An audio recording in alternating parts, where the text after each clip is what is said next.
Thanks for choosing this free Anfield Index podcast. If you'd prefer to listen to this or any of our other shows without adverts, then now's the time to check out Anfield Index Pro. With AI Pro, you can supercharge your entire listening experience. You'll not only get all of our podcasts without the ads, but you'll have them far faster with our Quick Publish feature available exclusively for subscribers. AI Pro also puts you in the heart of our sound studio, with an option to listen to many of our shows live and interact with the podcasters in real time as the shows are recording. Upgrading couldn't be easier. AI Pro is available on all popular podcast platforms, and we have our own apps for Apple and Android. Just head on over to AnfieldIndexPro.com and get started today. Hello and welcome to AI Scouted on Anfield Index Pro. I'm Dave Hendrick, and joining me to discuss Liverpool's upcoming fixture with Crystal Palace is, of course, Mr. Karl. How are you, sir? I'm pretty good, thank you. Sitting here very, very smugly after yesterday's clearly the best of the four teams in the draft pick. I think you must be high, because my team would wipe the floor with your team. We shall see that exactly in, I think, 2 weeks' time. Well, I've got by far the better defence. I've got more in my midfield. I've got Erling Haaland. So, I've got Erling Haaland. I see your point, but, Karl, I've got Erling Haaland. We'll see. It's a team game, and my team is better than yours as well. Yeah, to be fair, it is. Mine's a bit more niche. Right. Before we face off in FPL, Liverpool face Crystal Palace in the Premier League. Now, neither side had the start to the season that they would have desired. Liverpool drew disappointingly with Fulham. Palace lost at home to Arsenal. First half, they were really poor. They looked completely disjointed, and it was very, very obvious that this was a group of players that had not had pre-season together. Palace had a weird situation where half the squad went to Asia and the better half were left home for a variety of reasons. And you could tell in that first half, but I did think in the second half that they were the better team. I thought they created two really good chances, one for Edouard, one for Eze. And on another day, they potentially win that game because, both goals are easily avoidable. The first Arsenal goal comes down to, as Alan Hansen would say, terrible defending from a set piece. And then the second one is an own goal that's a cross shot by Saka that if Guehi doesn't touch, probably sails harmlessly across the face of goal and goes out of play. On another day, Palace could have won the game, but there were some concerning parts about it for their fans and their manager, Karl. Yes, I thought it was a fairly negative performance, which in part you can understand because it was obviously a bit more of a focus on the organisation and getting people up to speed with each other, as you mentioned. I didn't think that the shape of the midfield was particularly useful in the first half. It was Doucouré a bit deeper and Schlupp then slightly ahead of him. They did change that around and flipped it to a 2 and a 1, and that was a bit better for them after the break. But it did just look that they were a bit disjointed. They were a bit slow on the ball. There was not really too much in the way of an outlet down the channels for them. They invited a lot of pressure on from Arsenal and kind of caused their own problems a lot of the time, to be honest. It did look like they were still, a week or 2 weeks away from being Premier League ready, to be blunt about the situation.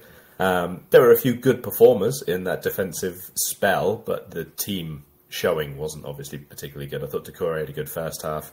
Anderson played pretty well. Maybe you're struggling after that 1v1s. They didn't do too well. And Edouard actually didn't think played that well either in terms of his hold-up play and trying to link it when they needed him to be, forceful conduit and an outlet for them all at once, maybe. So definitely things to work on for them.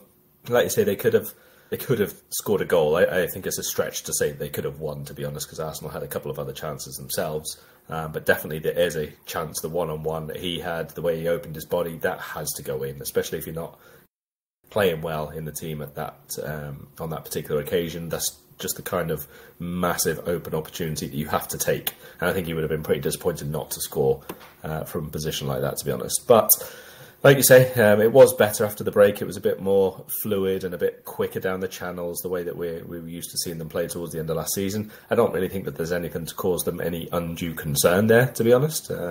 Quite reasonable expectation of fixing the things that weren't very good, considering how they played last year and the fact that they've not lost any of those players. Might take them a little bit of time to get back to there.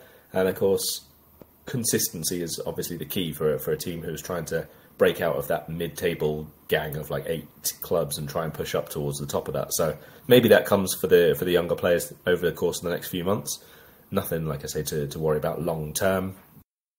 Although maybe like starting Guaita again at the start of the season, where he would have probably wanted him to come in and really hit the ground running. His partnership with Anderson, obviously, to continue being very good. I didn't think he had a great game. So things for them to work on, but nothing massively concerning after one match. No, I think Guaita had to start in goal because you have an injury at the moment to Sam Johnston, and Jack Butland is injured as well. So he is the only fit goalkeeper there. That's obviously a position. He was back on the bench, wasn't he? But was he not ready to start then? He just wasn't ready to start. Okay. He hadn't had any pre-season really. So that's a position they can internally upgrade just by putting Johnston into the team. Of more concern for me, Karl, was the fact that in the year of our Lord 2022, they started Nathaniel Klein at right back and Ayew as the right winger, and neither of them have been any good for 4 years. And that wasn't really because anyone was missing. I mean, Joel Ward, it's not like he's an upgrade on Nat Klein. They're about the same level of average. They haven't addressed that right back position. And it's not like they've got loads left to do, but you'd like to see a right back in the door. You've got a good centre back pairing, and I like the signing of Richards from Bayern. I think one more centre back in will give them a strong group. I like Mitchell, the left back. I think that's a position of strength for them. You can't be starting Jeffrey Schlupp in the midfield 3 if Eberici Eze's one of the 3. And definitely not in a 2 ever. No. So I think they need to find another central midfielder to partner Doucouré. They could use Will Hughes. They could use what's the Scottish kid's name? No, he's not a kid. Scottish fella's name. God. MacArthur. They could use him. But, I mean, neither of them are ideal. So they could do with getting a central midfielder in. Now, Michael Elise will come back. He's currently out injured. He will come back and he will be the right winger. It'll be him, Eze and Zaha off the left. Or him on the right, Zaha left, whoever is the 9. And Eze in the midfield 3 with Doucouré +1. So they don't need a whole lot.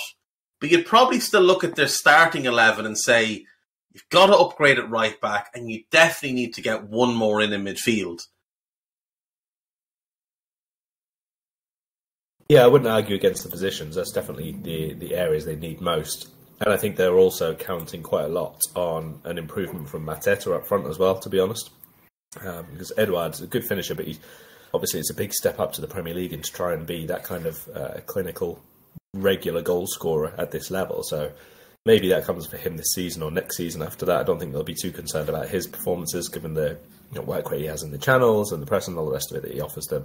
But he definitely didn't have his best game against Arsenal. But central midfield, I think, is the big one. I mean, even a Klein, you could probably carry him just being a solid rotation with Ward and not really doing a whole lot other than filling that position if you've got somebody good and hard working ahead of him. At the minute, they have just one half of that with Ayew. But like you say, if Elise comes back in, or even Edouard off to the side, or one of them drops a little bit deeper, Mateta as the top player, they do have options there at the very least, which is not something that you could say before. No, it's not. You do have to admire how well they've recruited in the last couple of years. I mean, I know you're not either, but like Sam Johnston, I'm not a big fan, but it's a solid signing to get an England international in on a Bosman when you're Crystal Palace. We both love the Doucouré signing. I think Chris Richards is a decent signing. I don't know about your thoughts on him. And the Abue kid they got from Derby, he looks like he might be the real deal. He looks very, very talented.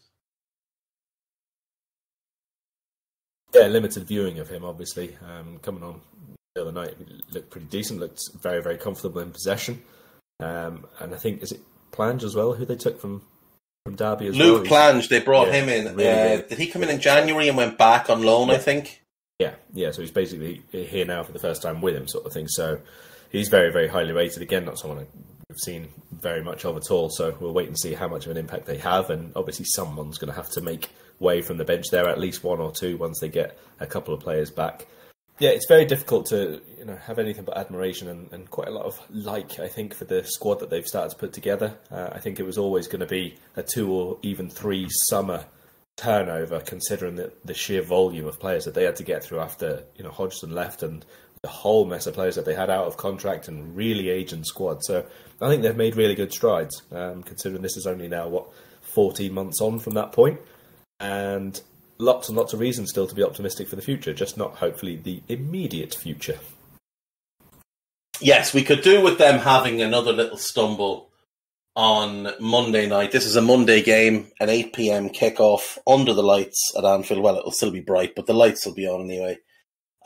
We could do with them just having a little bit of a tougher time. I think they missed Gallagher's industry and engine in midfield. And there have been rumours today they might get him back on loan because Tuchel can't find minutes for him, and obviously he wants to go to the World Cup. So if they could get him back, he could make quite a big difference. A midfield 3 of Gallagher, Doucouré and Eze could be quite fun. And especially then because you've got a defensive left back and defensive right back. So they could be in quite a good position to play that more adventurous, attacking, aggressive midfield and just know that back 4 will be solid.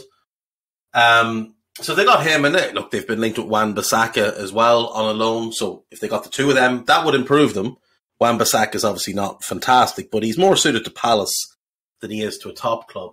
Neither of them obviously will be a factor for this weekend. Butland is still out, MacArthur is still out, Olise is still out, and James Tompkins is always out. That is where Palace stand for the weekend. Who out of this Palace team are you most looking forward to getting a closer look at?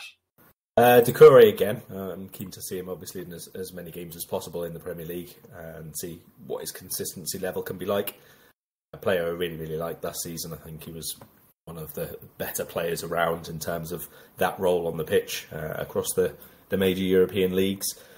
I like Mark Guehi. I think he's a really good signing for them, but I'm maybe not quite as high as quite a lot of people seem to have been on him in terms of his overall ceiling and how high he can actually go. So every time I see him against the better clubs, the better forwards, I am left wondering whether that is genuinely like the level he can actually reach, or just because at 22 years of age, he's still like a relative novice at this kind of level. He's not got huge volumes of Premier League level experience, great players playing against him, that kind of thing. So maybe it's still a learning curve for him. I think he's good, don't get me wrong.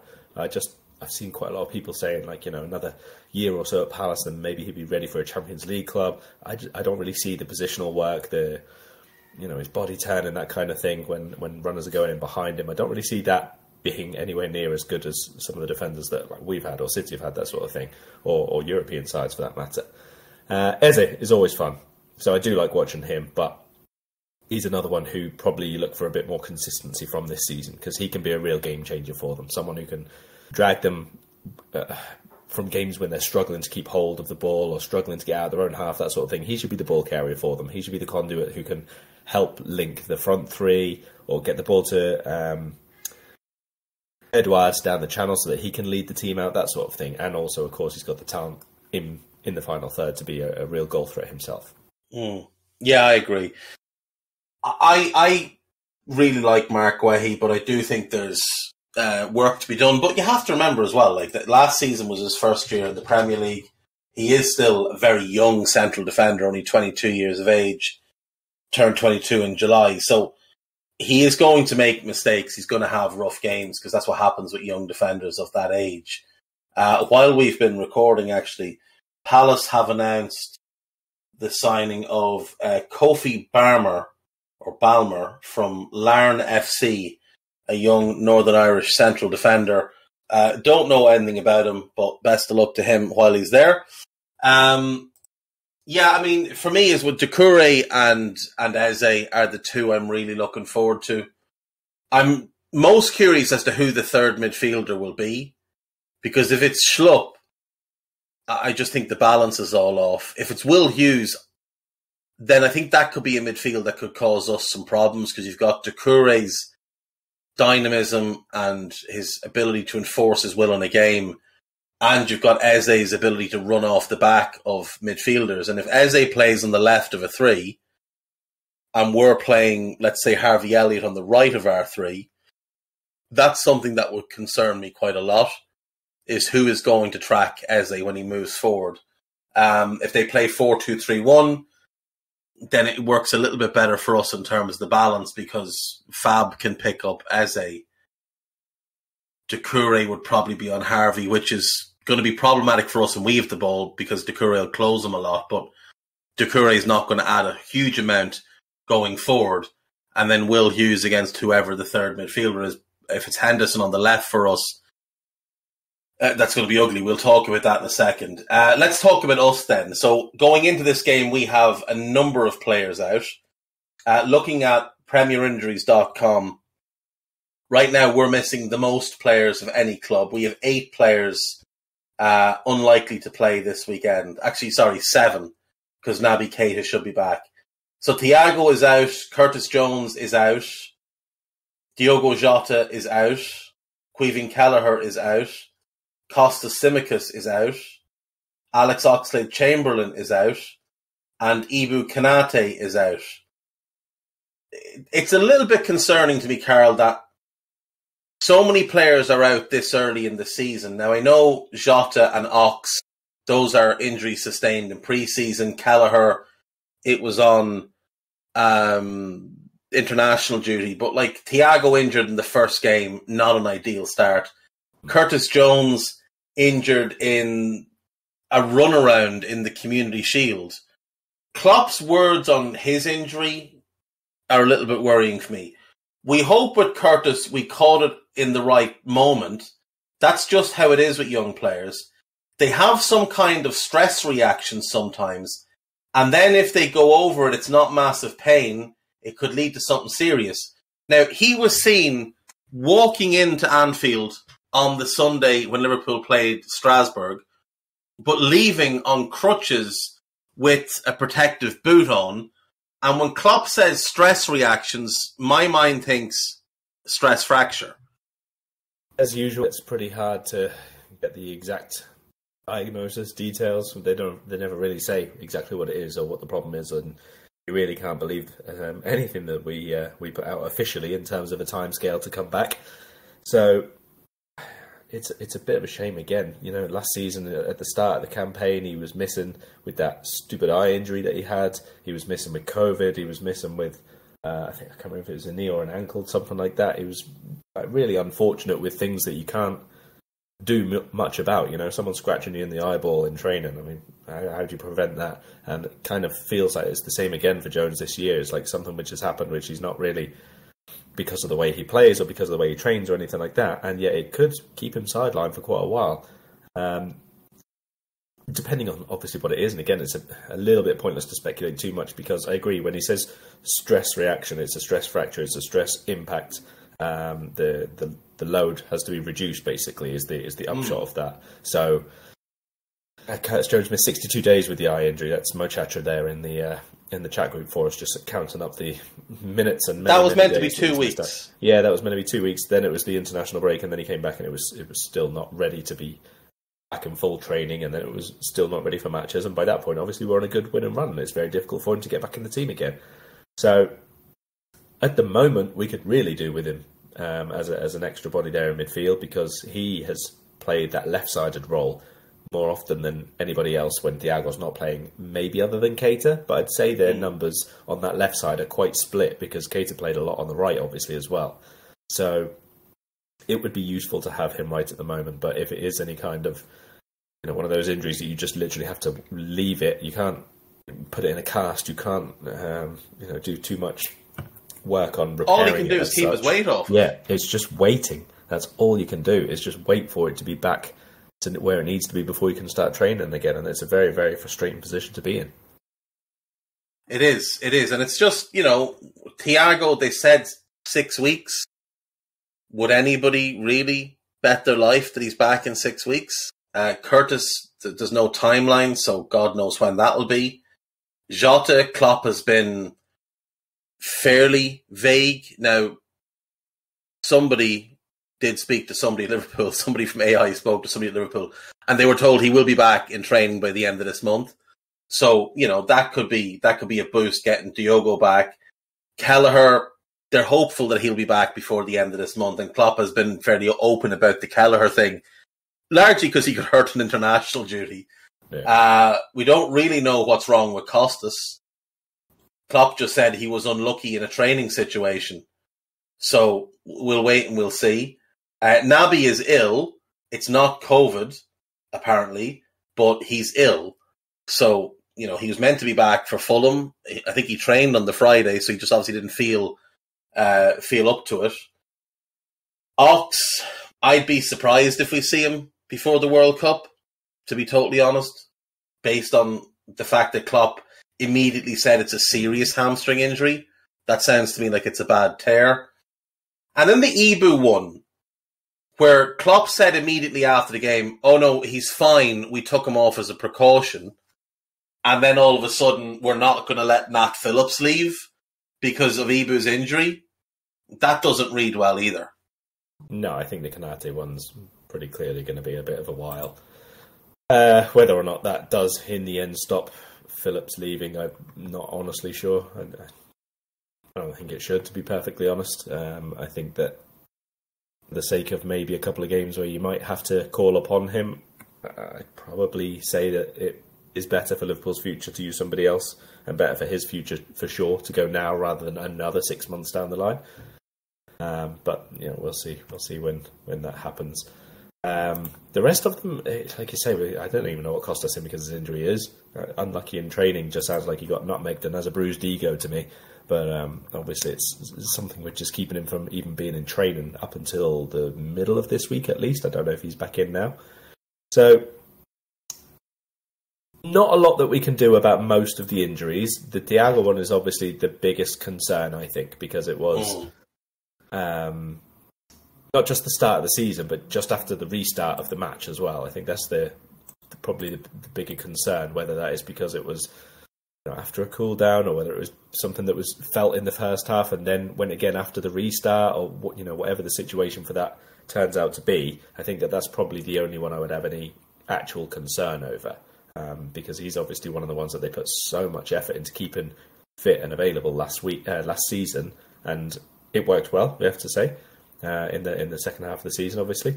So very disappointing to start the season that way, and we'll just wait and see how long it takes him to get back. If there was the same calendar as usual, you'd probably be saying October international break, something like that, and not rush him back. But it's a really different calendar, and it's like if we've already gone over now, it's a bit of a different situation for the midfield group right now as well. Exactly. And, our midfield roles are all quite specific. They all do very different things in the team. And that left-sided role, there are 3 players in the squad that play that left-sided role to varying degrees. Thiago is the best at it.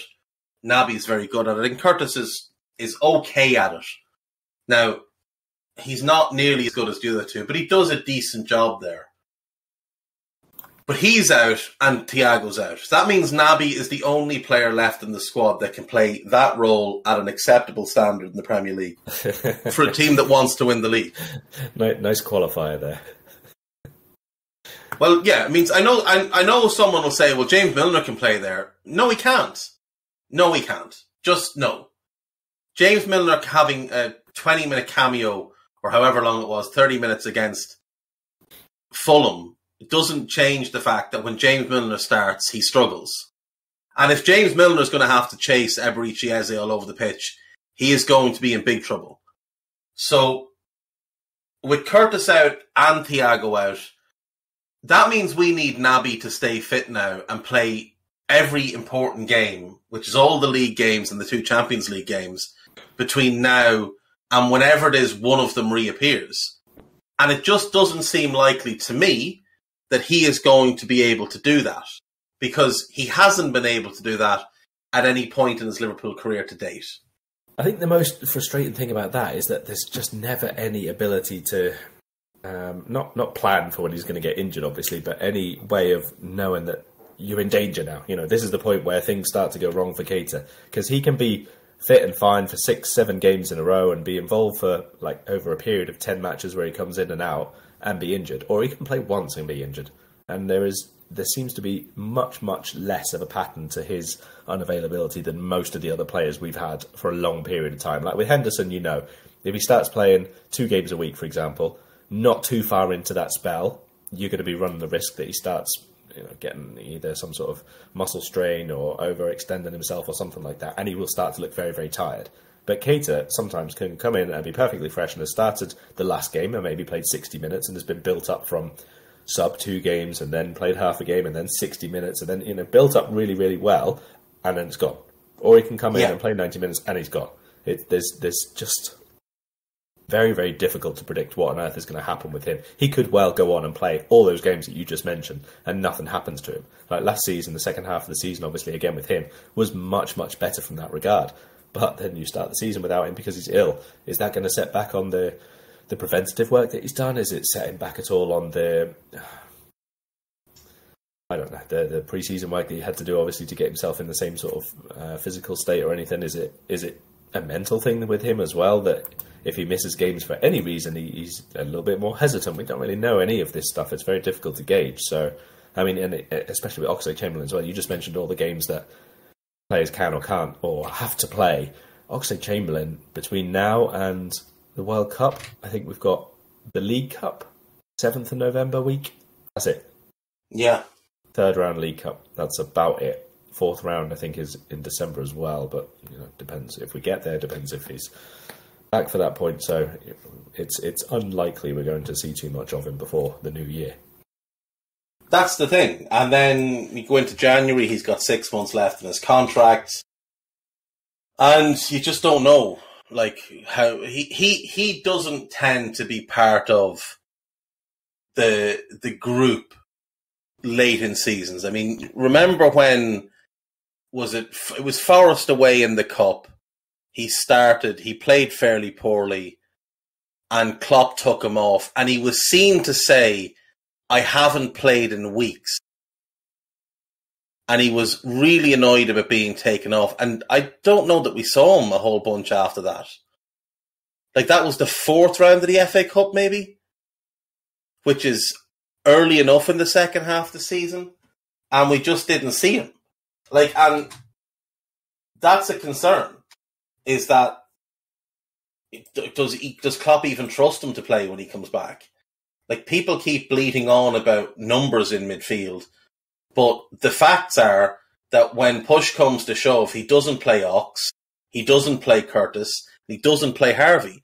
He had Curtis and Harvey rotating seats in the stand last season, and Ox just disappeared after his little, I don't know, complaint against Forest. How many games did Ox play after Forest? I don't think it was any.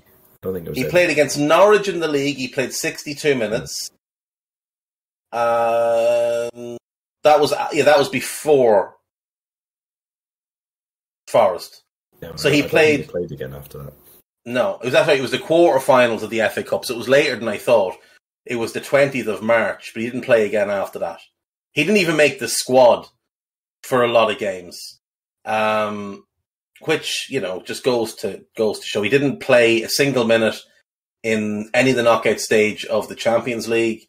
Didn't play a league game after the 19th of February.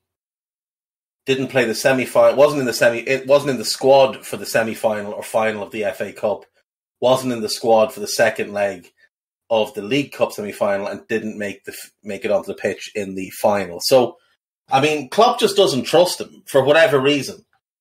So he's not a real option for us. He's just not a real option for us.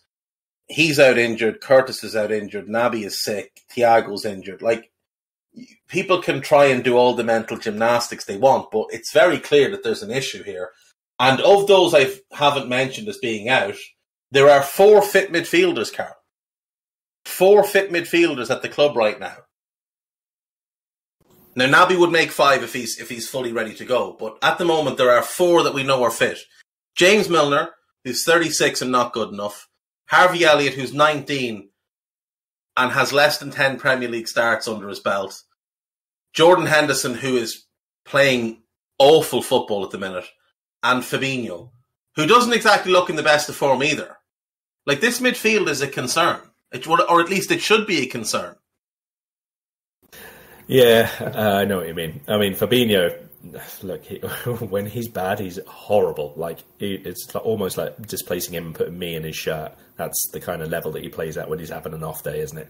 The good thing about that is that he seems to be one of those players who doesn't need to play his way back into form. He's just horrible form one game and then superb the next, and then that's back to normal. That's the kind of thing that Fabinho seems to be capable of doing. So, fingers crossed, that starts now. Because, like you say, he was well off the pace in a couple of the games, actually, in pre-season, obviously.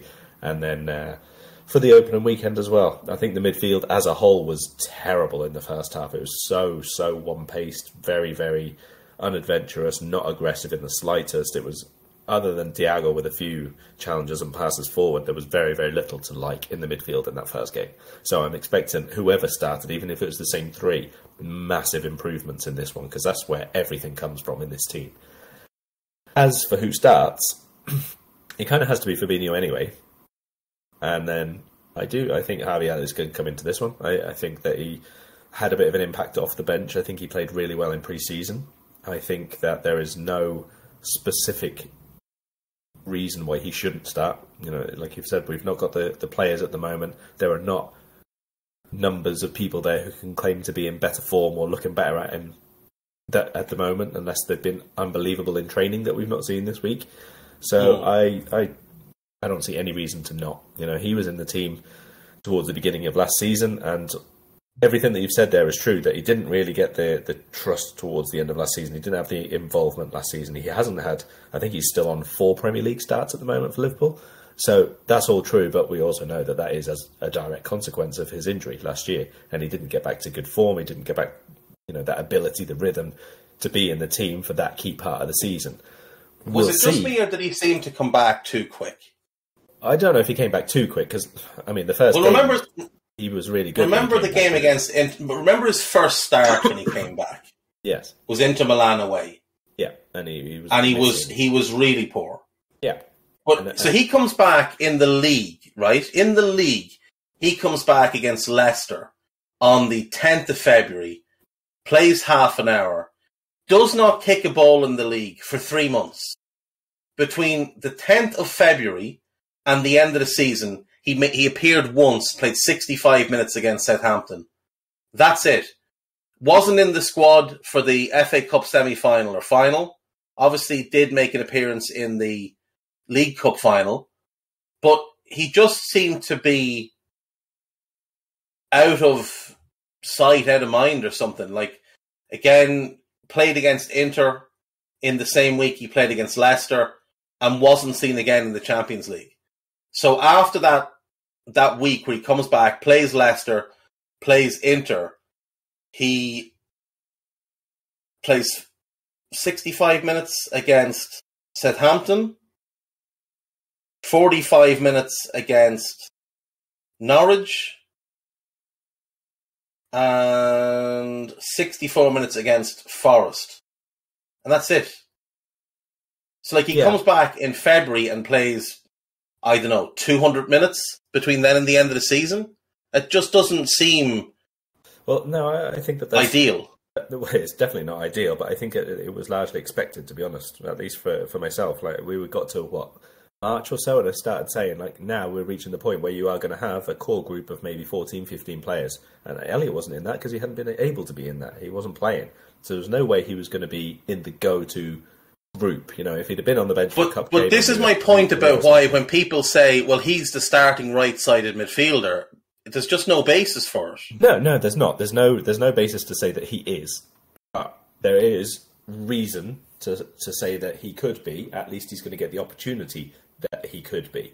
And I think this is probably as good a game as any to say, here's why. You know, we haven't got the options. It's a team who we should go out and play off the park. It's a team who we should expect to have a lot of the ball. And it's a team who are very aggressive in midfield when they're at their best. And you need people like Elliott to be able to play the little combination passes and remember how good he was at getting round the outside on the overlap. Now, if we combine Elliott doing that last season in the early parts of the campaign when he was wide overlapping on the right-hand side and getting himself into the box, that left Salah a little bit more free and a little bit less doubled up on by the defenders to go infield. And we saw against Fulham in the second half what happened with Salah not being immediately marked by three people because Darwin Núñez came on and had himself a bit more of a presence. They had to focus on him, and it all has a lovely little knock-on effect. The end result of which, in both of those, Darwin at the weekend, Harvey Elliott last season, was Salah getting a little bit more freedom, a little bit more space to operate in, and a lot more goals for himself.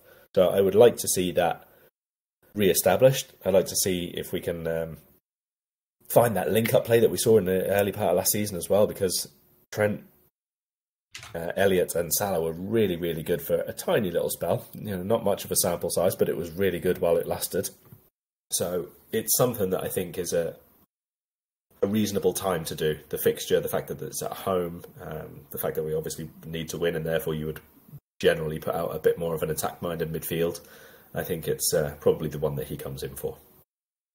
Right. I have no problem with him playing on the right side of midfield. And in fact, I think of what's at the club right now, he's probably the best option, which is not good when he's a 19-year-old with 4 Premier League starts or 5 Premier League starts, whatever number it is. If he's your best option, something's gone wrong somewhere. So if he's the right-sided midfielder, who's the left-sided midfielder this weekend? No, do you want me to upset you or let you? Is it the guy who can actually play the role at a very high level? Is it the guy who can do the job to some degree in short spells? Or is it the fella who's played the left side of the midfield role twice ever? Once was a catastrophic performance last season at home to Chelsea, and once was an embarrassing 10 or 15 minutes against Fulham, where all he did was get in everybody else's way and give the ball away endlessly. Which of those 3 do you want? I'm taking James Milner. Over Naby Keita?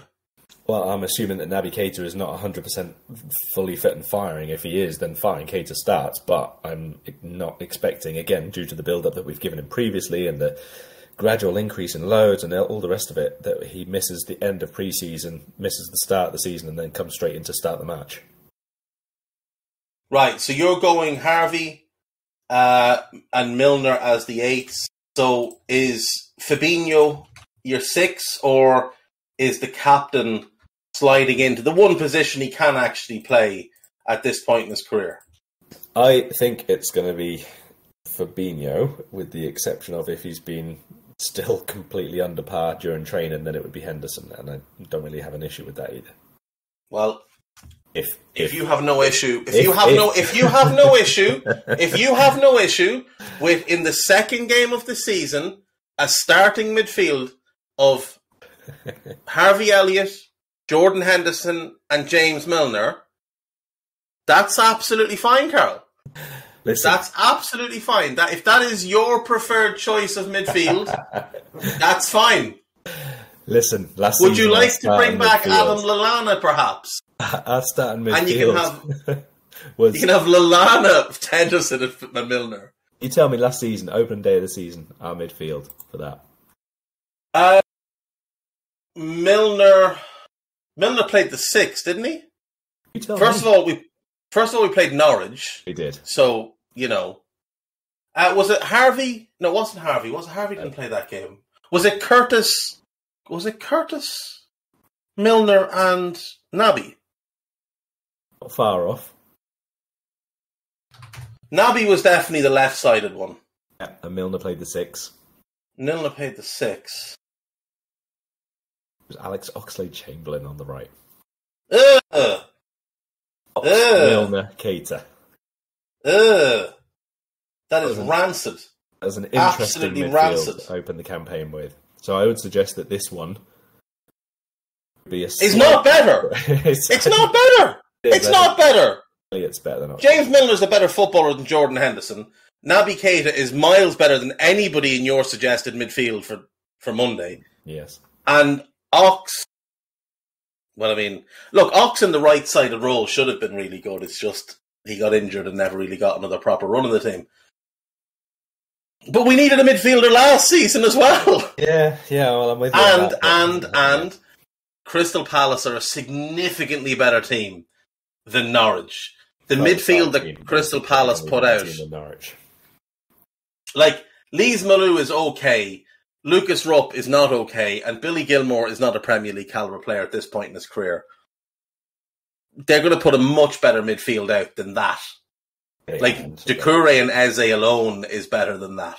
Yes, and besides the actual central players, the people around them are a bit better structured at Crystal Palace than were at Norwich last season. But either way, look, I'm only saying that Henderson should be starting as the 6 if Fabinho has had a terrible, terrible week. But as I've already said, he just plays badly in a game or 2 games, and then he's just perfectly fine. He's just back up to how good he is. He's not a player who needs like a month gradual build-up like someone like Harry Kane, let's say. You know, he comes back from injury and he stinks the place out for 2 games, and then you can see that he's vaguely getting back involved in this build-up play, and then he'll score a goal off his left bum cheek or something from a yard out, and then suddenly after that he is getting back to how good he is. Fabinho just plays badly and then plays really, really well for ages. So I don't expect there to be any dramatic change there. I expect that he'll start.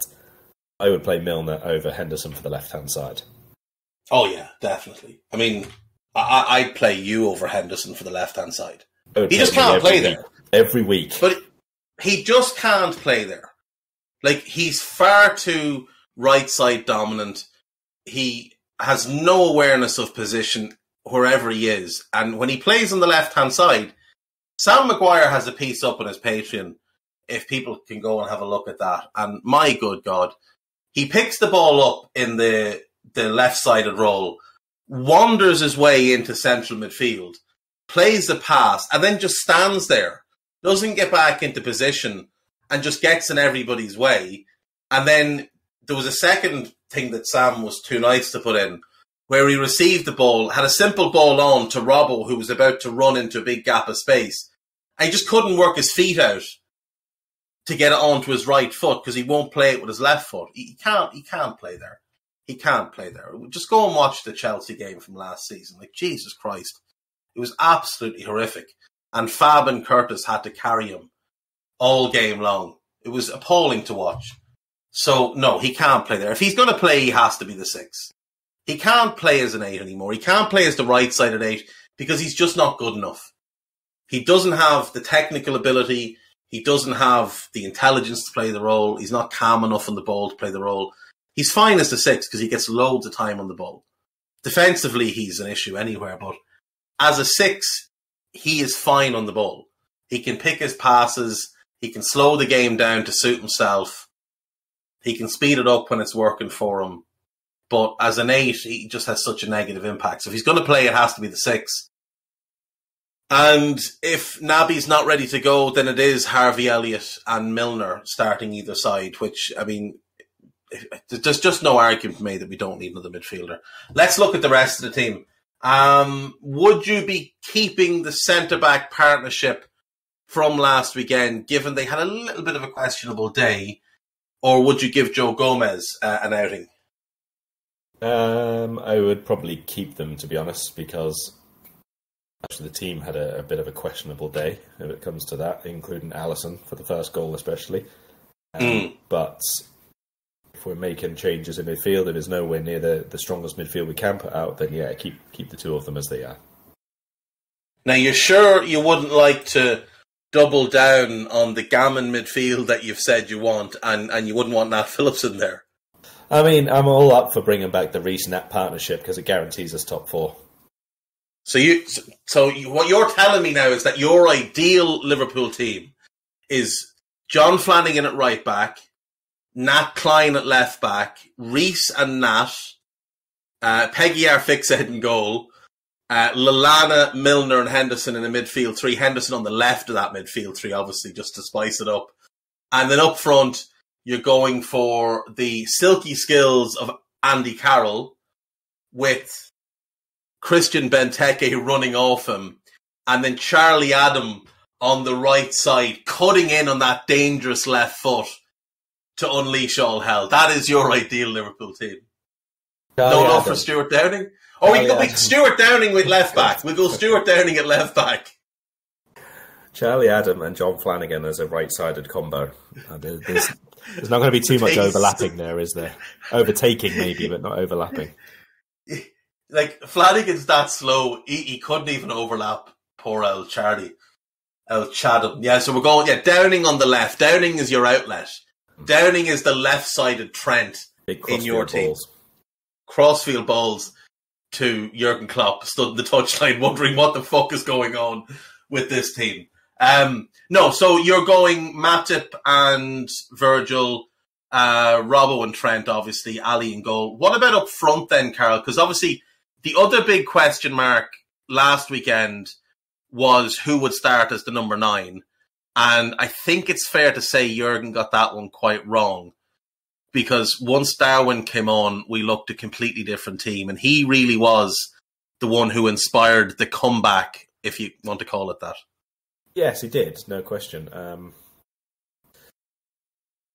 mean, I don't know that I call it wrong, because I think that Firmino's going to be important for that sometimes, backering people out and doing all the things that he does, and then people come on like Jota and that, and he is able to exploit that space. But Darwin didn't really do making the use of them being tired, because we hadn't made Fulham's defenders do anything at all last week. It was that bad.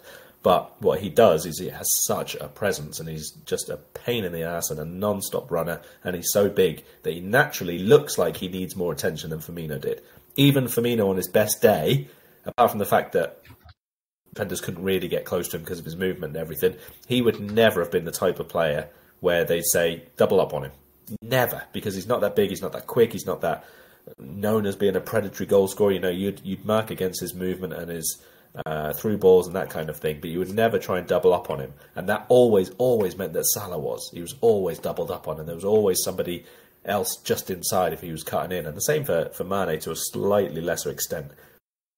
And what we're going to see when Darwin starts is that he does draw the attention of an extra man. He does draw the attention of somebody who just has half an eye on him and steps maybe one pace closer in case the ball comes his way, and he tries to chest it down so that he can be in place to clear. And what that does is that leaves that extra half space open for Salah or Harvey Elliott or whoever else is running through, and we will see that have a big impact. It's not just going to be about the fact that we've paid loads of money for this guy up front who can score goals himself. It is going to be the big knock-on effect that he has, just like it was when Jota arrived. It was the knock-on effect that he had for other people, because he suddenly was this very different type of forward in the box for us. It was the same thing with Firmino when he was playing. He didn't so much have impact himself as let other people have impact. And I think it's more of the same for Liverpool, but in a very different way. And I think Darwin's a lot more obvious, isn't he? And I've got to say, I like it. I really do like it. And I can certainly envisage plenty of games this season, maybe plenty of situations in games where we'll probably need all 4 of them on as well. Yeah, I think that's definitely a fair point. Like, it's possible that Klopp might consider a 4-2-3-1 even to start this game, just to throw something out there that's a little bit different and maybe knock Palace off their stride, and maybe start Bobby as the 10 behind Darwin. We don't really have, if Naby's not 100% ready, we don't really have good options for a 2-man midfield, because Henderson's always struggled in a 2. Milner's never really played in a 2. Harvey can't play in a 2. Naby and Fab will be the only 2 that are fit that can, and the only other one at the club that really could do it is Thiago, obviously. So he might not have the option of going to a 2-man midfield. I know James Pearce wrote a piece yesterday, the day before, about how it could be an option to play Henderson and Fabinho as a double pivot. It's just not something that works, and it would be a bit of a bizarre decision if he played those two. But you never know. Maybe he does. Maybe he decides to just throw out a curveball. Do you foresee a curveball? They're going to start in midfield with Harvey Elliott. Pretty curvy. That's fair enough.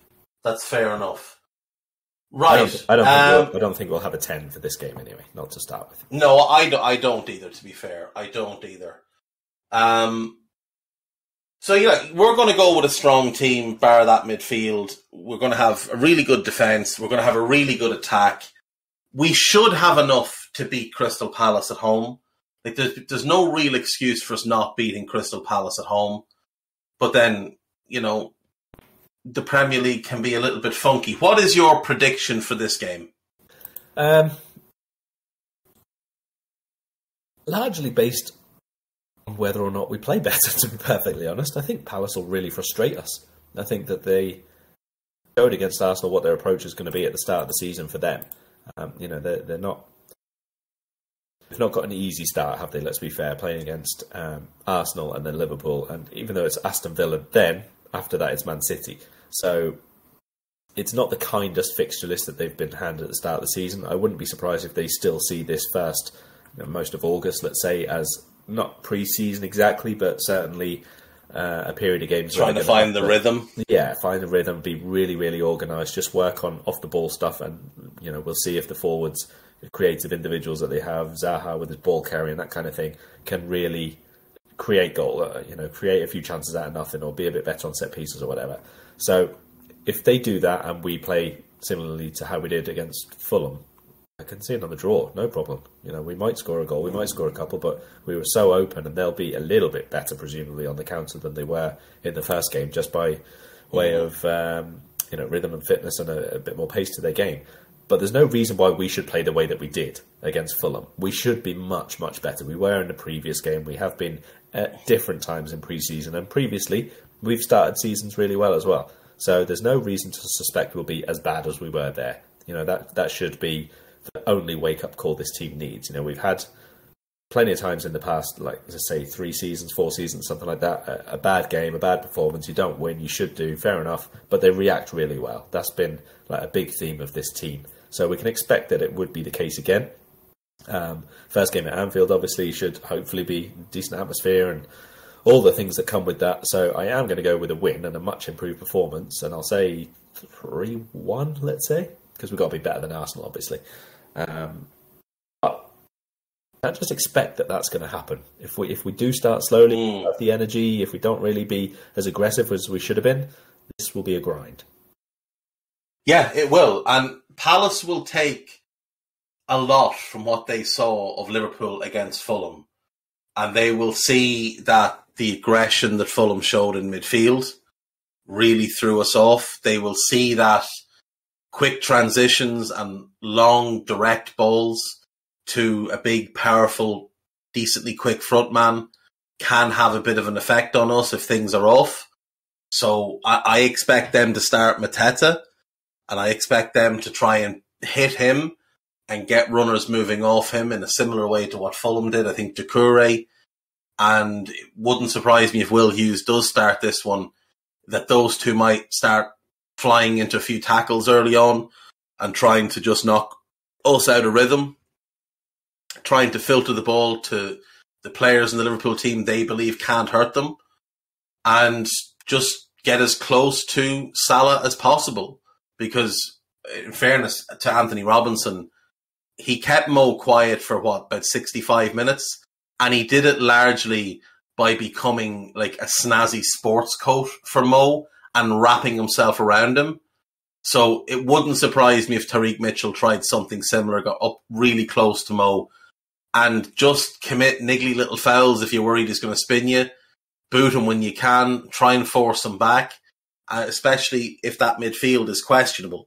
And it's going to be questionable one way or another, because even if it's the 3 best players available, Harvey, Fab, Naby, it's not really a midfield that has played together. I think they played together once, and it was a year ago.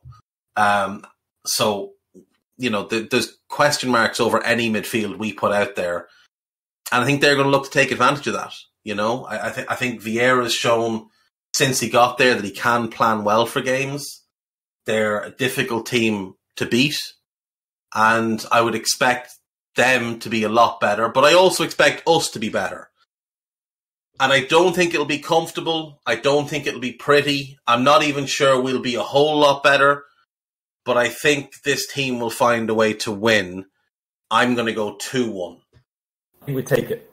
I think just get the points on the board and get the season started is probably important at this stage. We don't have to go too far overboard in terms of, the season's over and all the rest of it. But let's be honest, you have to get started. Right? There's no time for pissing about or just keep stuttering or whatever, all the other words that people have used in the headlines for us so far. You just got to get the job done to start with, and then we can get ourselves the rhythm and the confidence and the familiarity of the playing style and all the rest of it, and a few people to come back, and then suddenly things look rosier again. But if you go 2 games and you don't pick up the points, it becomes a problem quite quickly. So just get it done. Yeah, I agree. All that matters is the result. The performance does not matter at all in this one. Just get the result, get the 3 points on the board, and get the season moving. As we have been doing this podcast, I have been constructing what I'm calling the Karl Match at all-time Liverpool 11. Oh, I'm not sure. I'm not sure on the goalkeeper because he's not quite enough. But this is inspired by your obviously preferred midfield choice. So we've got Adam Bogdan in goal. Sensational stuff on this day. We're going Flanagan, Reece, Nat, and Stuart Downing as the back four. Shout out Glenn Johnson. You were just a little bit too attack minded for this back four. I'm just glad that there's no Jose Enrique, to be honest. I'll take Downing. Yeah, you couldn't have someone you couldn't rely on. In midfield, we've gone full Brexit. It's Lallana back on loan from Brighton, Milner as the 6, and Henderson on the left of the midfield. It's just the Premier League title celebrations all over again, mate. I don't know what your problem is. Well, you're going to love this front three. What would you say, other than scoring loads of goals, what would you say was the defining factor of the Liverpool front three of Salah, Firmino and Mane? What was it that they did better than anybody else outside of scoring goals? I'm going to go with the pressing work rate. And was that something that you enjoyed, Karl? I'd say it's an attractive quality. Okay, well, what about this for an attractive trio? I have a feeling I'm not going to see too much of that particular characteristic here. Charlie Adam off the right, Andy Carroll as your 9, and hands on his knees after 20 minutes in his debut, Joe Cole in on the left. On his day. The magic was still there. The magic was before he signed. There's certain things he can do that are better than what Messi can do. Steven Gerrard said that. And as manager, there can be only one. Down from the nest, the owl-faced man himself, Uncle Woy, back in the building. Yes. Can't buy experience. That team will struggle in the Championship. Jesus Christ. You'd have to see that team very nearly did struggle in the Championship. Yes, they did. Rightio, we will leave it there. Do you have anything coming out this week that you want people to know about? I do, but it is mostly Chelsea and Tottenham based, so if you want to read about the rest of the Premier League before our game on Monday night, then come and find me. Find Karl on Twitter at KarlMatchett and read his work in The Independent. Follow Guy at Guy Drinkle, and I'm at APL Index, but don't follow me because it's too much hassle. We'll leave you there, folks. Thank you as always for listening. Thank you to the live audience. We will see you next time. Bye bye. We hope you enjoyed listening to this Anfield Index show. Please be sure to subscribe to our channel so future podcasts find their way to your device automatically. There's nothing quite like fan engagement, and we'd love to know what you think of anything discussed on this show. The best way to get in touch is over on our free Discord community, where both podcasters and listeners debate the hottest LFC topics 24/7. Sign up free now at AnfieldIndex.com/Discord. You won't regret it. You can also follow us on Twitter at Anfield Index and find us on Facebook by searching for Anfield Index. Oh, and before you go, we'd love it if you could leave us a 5-star review on your favourite podcast app. It only takes a couple of seconds, and it means the world to the people who create these free shows.